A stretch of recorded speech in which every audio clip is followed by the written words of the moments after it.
To begin, you can switch between your new interface and your old interface at any time by long holding the speech button.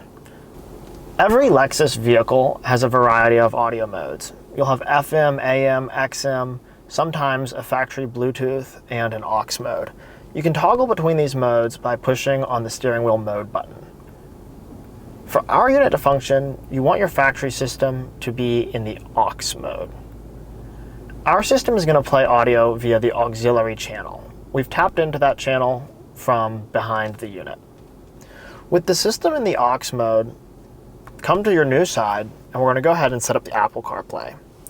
You'll pull out your phone, and on your phone, you're going to wait for your new device to appear. The device name is going to be Car with 4 unique identifiers. Go ahead and locate that device on your phone and click it. The first time, Bluetooth will usually load for just a minute. Click Pair to the pair code. Click Allow to Favorites and Contacts. Click Connect to CarPlay, and usually you'll get one other final notification. Click Allow once again. And just like that, Apple CarPlay will appear. Once again, for your audio to work, make sure that the vehicle is in that aux mode, and now you're good to use Apple CarPlay.